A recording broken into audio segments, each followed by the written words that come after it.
और लेबनान से तेल अवीव पर भीषण हमले किए गए हैं। तेल अवीव की ओर दागी गई 7 मिसाइलें। शहर में कई जगहों पर हुए बड़े हमले।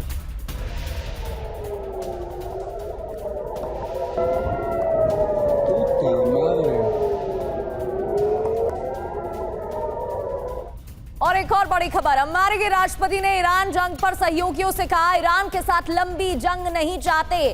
डोनाल्ड ट्रंप ने कहा कुछ हफ्तों में जंग खत्म होने की उम्मीद है। डील के लिए ईरान का तेल चाहते हैं ट्रंप। तो इसको लेकर अभी हम चर्चा भी कर रहे थे और अमेरिकी राष्ट्रपति डोनाल्ड ट्रंप ने क्या कहा कि डील के लिए ईरान का तेल चाहते हैं ट्रंप। हालांकि कई शर्तें ईरान की तरफ से भी रखी गई हैं और ट्रंप की जो शर्तें थी उन्हें खारिज किया गया है ईरान की तरफ से। लेकिन ईरान की अमेरिका के साथ कोई डील नहीं। अमेरिका के साथ कभी भी कोई समझौता नहीं करेगा ईरान, ये साफ कर दिया गया है। अमेरिका के साथ ईरान की किसी भी तरह की बातचीत अब नहीं हो सकती।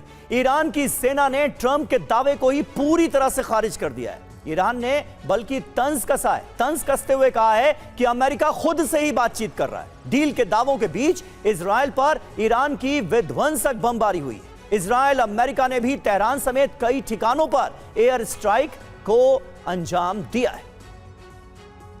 और बात एक और बड़ी खबर की कर लेते हैं। संयुक्त राष्ट्र महासचिव गुटेरेस ने बड़ा बयान दिया है। युद्ध समाप्त करने का समय आ गया है। हमलों पर तत्काल रोक लगाने की जरूरत है। ये भी एंटोनियो गुटेरेस महासचिव संयुक्त राष्ट्र के उनकी तरफ से ये बयान दिया गया है। तो ट्रंप की 15 शर्तें खारिज, 5 नई शर्तों पर सीज फायर। क्या कहा गया है ईरान की तरफ से? ईरान पर हमले और हत्याओं पर पूरी तरह रोक। यूएस गारंटी दे कि फिर से ईरान पर हमला ना हो। युद्ध में ईरान को हुए नुकसान का हर्जाना भरे अमेरिका। सभी मोर्चों पर युद्ध की समाप्ति हो। प्रॉक्सी पर हमले बंद हो।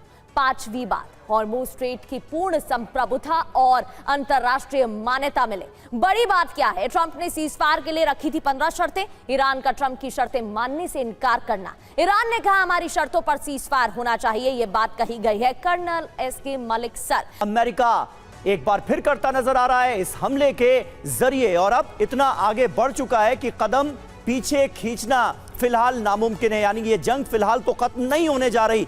ये आकलन हर किसी का है। इराक के सुलेमानिया में देखिए भयंकर हमला हुआ है। कुर्द ठिकानों पर ड्रोन हमले से तबाही मचा दी गई। भीषण धमाकों से सुलेमानिया दहल गया। ये तस्वीरें इराक के सुलेमानिया की हैं जहां पर भीषण धमाके हुए हैं।